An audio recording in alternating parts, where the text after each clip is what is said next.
want less velocity, which requires less power, which when it gets to the basket is not going to get there as hard and as quickly. So you're not going to want to be taking long jump shots.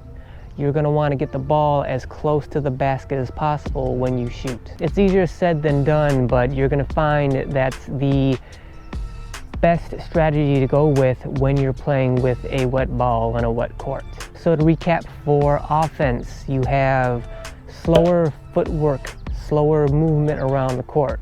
You have less dribbling because you have less control of the basketball.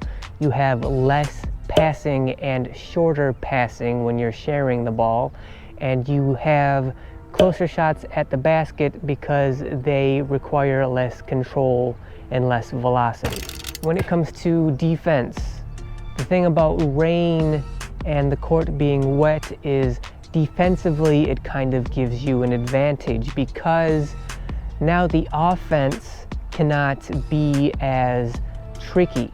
They can't be as distracting.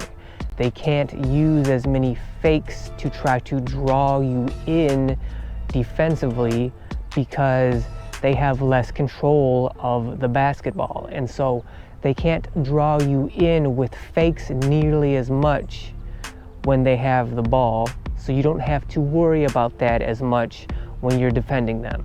And so now you have a choice to make because you don't have to worry about those fakes. Now all you have to worry about is playing solid defense. And when it comes to that, you have two choices.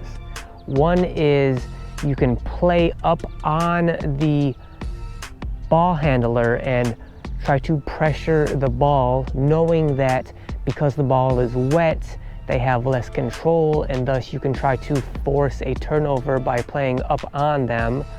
Or you play off of them and try to disrupt passing lanes because the passing is going to be more difficult as well because they have less control over passing and receiving. And that's going to be up to your discretion as to who you're playing against. Are you playing against someone who the strategy would be better and more effective to play up on them and pressure the ball, or would it be better to play off of them and pressure their passing lanes?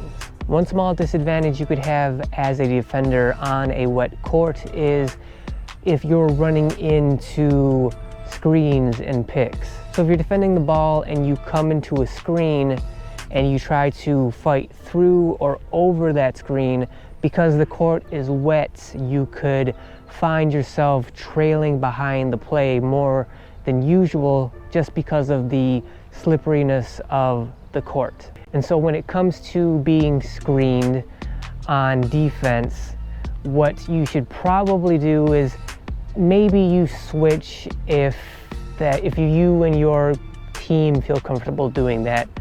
But my suggestion would be just go ahead and go under the screen. Just go under.